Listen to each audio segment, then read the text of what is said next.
Hi guys, இன்றைக்கி பார்க்க போகிறது வைரல் பட்டர் கேக் தான், எக்லெஸ் வெர்ஷன்ஸ். இதுக்கு பார்த்தீங்கன்னா நான் கந்தசாரி சுகர் தான் வந்து யூஸ் பண்ணியிருந்தேன். ஸோ இன்ஸ்டாகிராம் ஓப்பன் பண்ணாலே பார்த்தீங்கன்னா ஒயிட் சுகருக்கும் இதுக்கு வந்து ஹெல்த்தி வெர்ஷன் அப்படிங்கிற மாதிரி போயிட்டு இருந்தது. ஸோ வீட்டுக்காக வந்து நான் இந்த சுகர் வந்து யூஸ் பண்ணிட்டு இருந்தேன். ஸோ நம்ம இதுலேயுமே யூஸ் பண்ணி பார்க்கலாமேன்னு சொல்லி யூஸ் பண்ணியிருந்தேன். ரிசல்ட் பார்த்தீங்கன்னா நல்லாவே வந்துருந்தது. இந்த பட்டர் கேக்கோட ரெசிபி வேணும்னா மறக்காமல் கமெண்டில் ரெசிபின்னு டைப் பண்ணுங்கள். நெக்ஸ்ட் டைம் நான் ரெசிபியோட வந்து வீடியோ இப்போ பார்த்தீங்கன்னா இந்த குலாப் ஜாமுன் கேக்குக்கு வந்துடலாம். ஸோ ஆக்சிடெண்ட் ஆகிடுச்சு இல்லையா? ஸோ கஸ்டமர் வீட்டுக்கு நான் எடுத்துகிட்டு போயிட்டு நான் சொல்லும் போது எங்களுக்காக ஆர்டர் பண்ணலைங்க, இன்னொருத்தவங்களுக்காக ஆர்டர் பண்ணியிருந்தோம் அப்படிங்கிற மாதிரி சொல்லிட்டாங்க. மனசே கேட்கல. சரி ஓகேங்க, உங்களுக்கு கால் பண்ணி சொல்லுங்கள், நான் வந்து வீட்டுக்கு போய் திருப்பி ரெடி பண்ணி எடுத்துகிட்டு வந்து கொடுத்துட்றேன் அப்படின்னு. அவங்க பார்த்தீங்கன்னா எனக்கு நேரம் இல்லைங்க, கண்டிப்பாக வந்து கேக் வேண்டாம் அப்படிங்கிற மாதிரி சொல்லிட்டாங்க.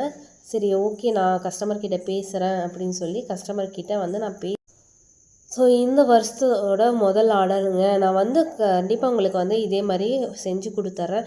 எனக்கு ஒரு 1.5 hours வந்து டைம் கொடுங்க. எனக்கு போகிறக்கே பார்த்தீங்கன்னா எனக்கு டைம் ஆயிரும். ஸோ வந்து ஒரு டைமிங் மட்டும் கொடுங்க, நான் வந்து ரெடி பண்ணி கொடுத்துட்றேன். நான் திருப்பியும் வந்து ஃப்ரீ டெலிவரியும் கூட நான் கொடுத்துட்றேன், எனக்கு டைம் மட்டும் கொடுங்க அப்படின்னு சொல்லி கேட்டிருந்தேன். பட் கஸ்டமர் வந்து இல்லைங்க, ரிலேட்டிவ்ஸ் எல்லாமே வந்துட்டாங்க. 6 o'clock அப்படிங்கும்போது வந்து எல்லாம் கிளம்பணும். ஸோ வந்து எங்களுக்கு கேக் வேண்டாம் அப்படிங்கிற மாதிரி சொல்லிட்டாங்க. சிஸ்டர் கொஞ்சம் ப்ளீஸ் சிஸ்டர் அப்படின்னு சொல்லி பேசி, இதுதான் என்னோடய ஃபஸ்ட் ஆர்டர், இந்த ஆர்டர் தவிர நான் வேறு எந்த ஆர்டருமே எடுக்கலை இதுக்கோசரமே அப்படிங்கிற மாதிரி சொன்னேன். அப்புறம் நடந்ததையும் சொன்னேன். ஜஸ்ட் மிஸ்ஸில் தான் நாங்களே உயிர் தப்பி வந்திருக்கோம், கொஞ்சம் புரிஞ்சுக்கோங்க. நான் ரெடி பண்ணி தரேன் தான் நான் சொல்கிறேன், நான் கண்டிப்பாக ரெடி பண்ணி கொடுத்துட்றேன். இல்லாட்டி எனக்குமே இதை வச்சு நான் என்ன பண்ணுறதுன்னு எனக்கும் தெரியாது இல்லையா அப்படின்னு சொல்லி சொல்லாமல், சரிங்க நீங்கள் வச்சுட்டு போயிடுங்க அப்படின்னு சொல்லிட்டாங்க. ஸோ அப்படியே வச்சுட்டு வரக்கும் எனக்கு மனசு இல்லைன்னு என்னோடய ரெகுலர் கஸ்டமரோட வீட்லேயே பார்த்தீங்கன்னா கார்டும் நைஃபும் வாங்கி ஓரளவுக்கு வந்து செட் பண்ணி கொடுத்துட்டேன்.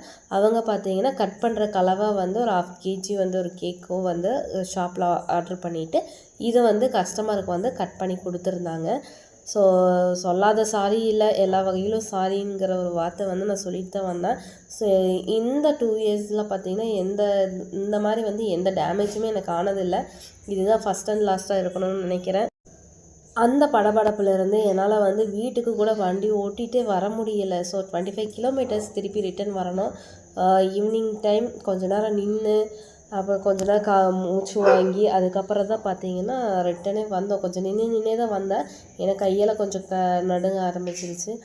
பொறுமையாக தான் வீட்டுக்கு வந்து சேர்ந்தேன். ஸோ உங்களுக்கு இந்த மாதிரி ஏதாவது எக்ஸ்பீரியன்ஸ் இருந்தால் மறக்காமல் கமெண்ட் பண்ணிட்டு போங்க. தேங்க்யூ.